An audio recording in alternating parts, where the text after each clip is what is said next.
All right, guys, well, welcome back. We are on section 4.4b today. Let's change that to a B. So we're back to fundamental theorem of calculus. We're going to look at some applications of the fundamental theorem of calculus today. So first, a little bit of review of FTC. We found that in order to compute the area under the curve, we can use what? So if I want to find area under the curve, what tool does the fundamental theorem of calculus say I can use? Well, we can use antiderivatives, right? So if I want to compute area under the curve of a function, then all I really have to do is find an antiderivative.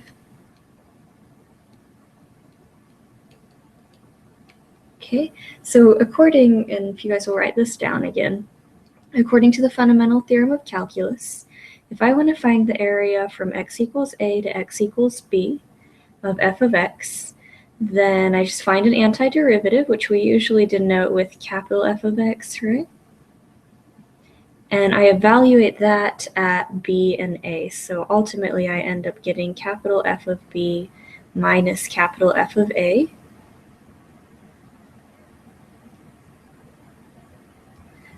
Where capital F is an antiderivative for little f, right? So we can write it like this, where capital F prime, if I differentiate the antiderivative, I get back to the original little f. Okay, and if you want to put that in words, capital F is an antiderivative for little f. All right, now what I would like for you to do is take this equation here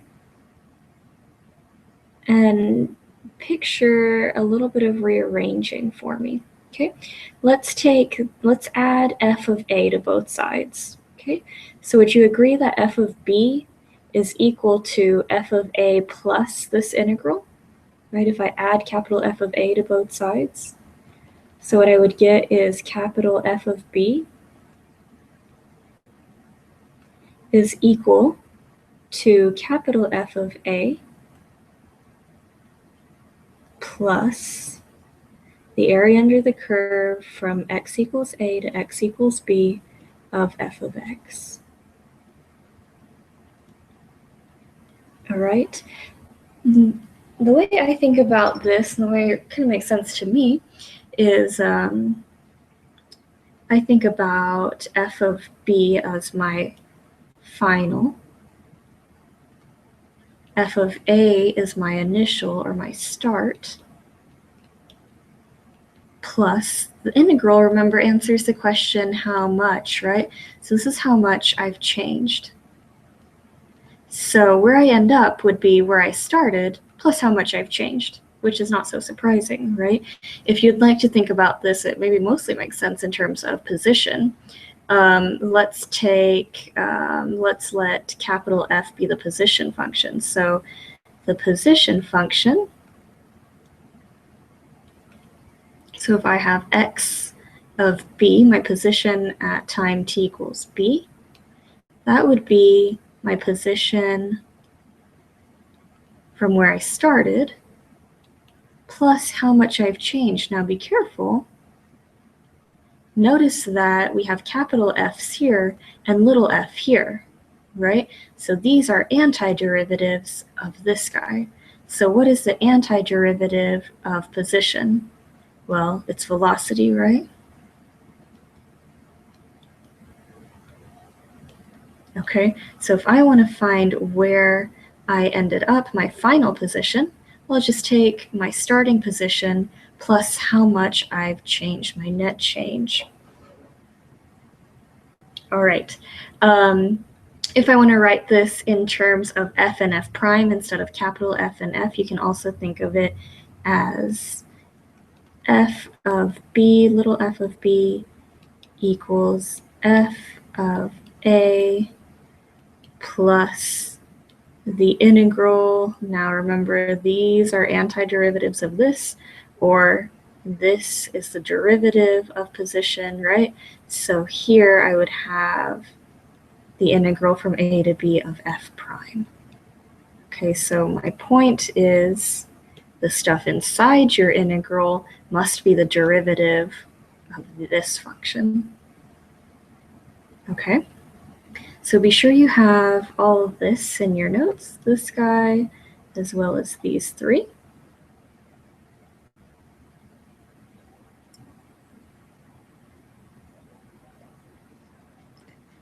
And as you're writing those down, I'm going to go to the next slide, which is that last statement again. All right, this time instead of using B, I've used T so that you can substitute that for any value. All right, so my final value, f of t,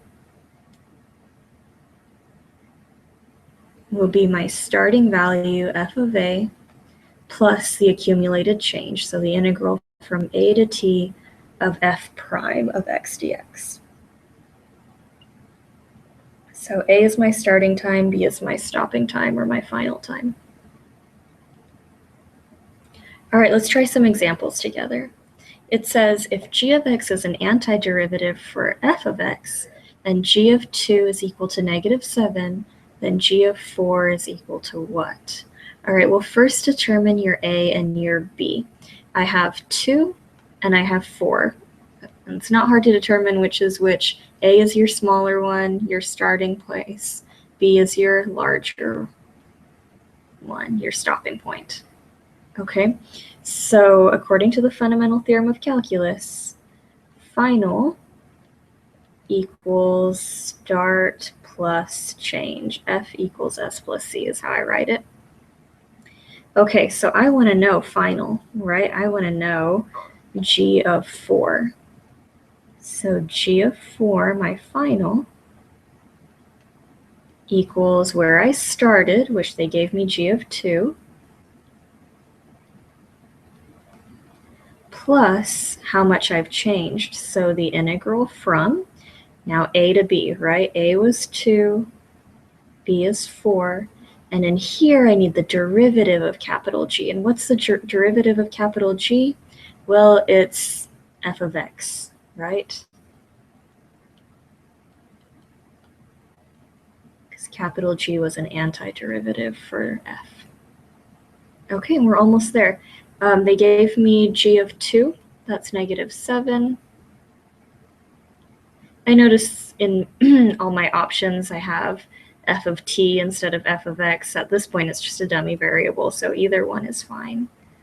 I'll change it to be f of t to match my options. And that's my final answer. Okay, so we should be getting E, which is correct. Okay. So I wanted to know G of 4. They gave me a starting point at G of 2, so I'm going to take G of 2, my starting point, plus how much I've changed between 2 and 4. All right, and then again, just be sure here that you're looking at the derivative of this guy. Remember, you can think of it as a derivative and integral kind of have a undoing effect on each other. Okay, let's try another. All right, this time at position 1, it says a particle moves along the x-axis with velocity given by v of t is equal to 3t squared plus 6t for time greater than or equal to 0. If the particle is at position x equals 2 at time t equals 0, what is the position of the particle at time t equals 1? And this was a multiple choice question in 2008. I omitted the multiple choice options. All right, so let's take a look at what we're given and what we want to find. It says the particle is at position 2 at time t equals 0. So the position when time is 0, x of 0 is 2. And I want to find the position when time is 1. So I want to know x of 1. Okay, so identify your A and your B. You have 0 and 1. 0 comes before 1. All right, so final equals start plus how much we've changed. So my final is B, right? X of 1 equals, my starting point is A, so that'll be X of 0, plus how much you've changed. So from A to B, so 0 to 1. And now I need the derivative of position, which is what? Velocity, right? And velocity, they gave it to us as 3t squared plus 6t.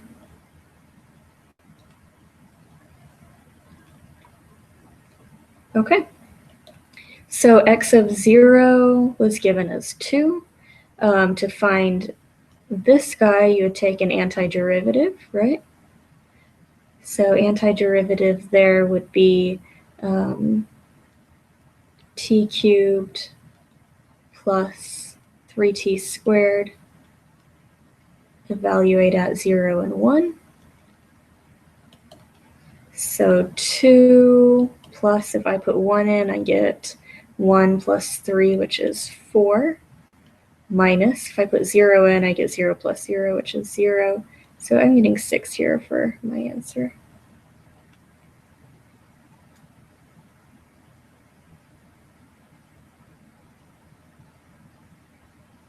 Okay. Let's try another motion one. And we'll do a couple from your homework. All right, this was number 87, which there's actually only 45 multiple choice questions, but several are skipped in between there. So don't let that freak you out. But this tells me this was calculator active. Okay. So calculator active. It says an object traveling in a straight line has position x of t at time t. If the initial position is x of 0 is 2, I already wrote it in function notation for us, and the velocity of the object is v of t equals the cube root of the quantity 1 plus t squared, what is the position of the object at time t equals 3? Again, multiple choice answers omitted. All right, so let's write what we know and what we want to find. We know that x of 0 is 2. What do we want to find? We want to find the position of the object at time t equals 3. So I would like to find x of 3. Now I wasn't given the position function, I was given the derivative. So that tells me I need to use fundamental theorem of calculus. In other words, final equals start plus how much you've changed. So my final, again, this is A, this is B, 3 is bigger than 0. So my final is x of 3. My starting is x of 0. Then my integral is going to go from a to b, so from 0 to 3. And in here I need what? I need the velocity function, right? I need v of t dt. Okay, so plugging in what we have, x of 0 is 2, v of t was the cube root of 1 plus t squared.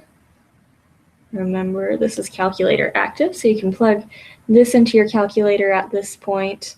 Remember, if you want to write this, I would probably easiest just to take 1 plus t squared, that quantity raised to the 1/3. Just be sure you introduce a new set of parentheses inside your integrand. Okay. All right, well, let's try a few from your homework, shall we? I believe numbers 1 and 2 are just finding some areas there, just using your basic geometric shapes. Don't forget that area underneath the x-axis needs to be counted as negative. Also, make sure your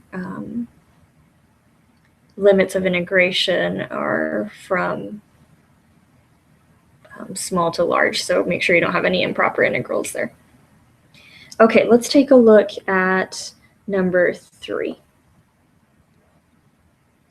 All right, number 3 asks us to find f of, it tells us that f of negative 4 is equal to 5. And it asks us to find capital F of negative 2. Okay, now they didn't give us capital F, right? They gave us little f, which is the derivative of capital F. So that tells me I'm going to need to use fundamental theorem of calculus. Final equals start plus change, which this, by the way, is just my notation, not standard mathematical notation. Okay, so identify A and B. Which comes first? Negative 4 or negative 2? Negative 4, right? Okay, so my final, my B, is going to be f of negative 2. My start is going to be f of negative 4 plus how much I've changed. So the integral from A to B of the derivative of this guy. So the derivative of this guy is little f of x, right? That was given. Okay. All right. So f of negative 4 was given to be 5. How could I find this integral? When I find this integral, you're just going to use your basic geometric shapes. So find the area under the curve. I have that you get negative 1. So your final answer should be 4. Okay. Go ahead and pause the video, take a little bit of time, make sure you understand that. Make sure you do get negative 1 for your area under the curve there. And then when you're ready, go ahead and push play and we'll continue on to the next example. All right, so I believe that was 3A. Let's go ahead and take a look at 4A. All right, so for 4A, they gave us capital F of 6 is 2. And they want us to find capital F of negative 4 this time. The thing is, they didn't give us capital F, they gave us the derivative, little f, so that means I need FTC, fundamental theorem of calculus. So final equals start plus how much you've changed. So identify your final and your start. So actually this time, or your A and your B, this time we're looking for A, for f of A, right? And we were given f of B. Okay, so my final is going to be f of B, which is f of 6. My starting one is f of negative 4. And then I need the integral from A to B, so from negative 4 to 6 of the derivative of capital F, which is going to be little f of x. Okay, fill in what we know. F of 6 was given as 2. F of negative 4 is what I'm trying to find, so that's what you're going to want to solve for. And how could I find the area from negative 4 to 6 of f of x? Well, we can find that using your basic geometric shapes, right? And I think that's actually what I asked you to find in number 1. So the area there, we should get, for the integral, we should get 3 minus 2 pi. Okay, solving for f of negative 4 now. I want to subtract 3, so I'd have negative 1, right? And I want to add 2 pi, so that'd be positive 2 pi on this side. So my final answer should be 2 pi minus 1, or negative 1 plus 2 pi. Okay. All right, so I do have answers for you here. If you would like to pause the screen or take a screenshot or take a picture, that's fine. But here are answers for you, and that is it for this lesson. So I will catch you all next time.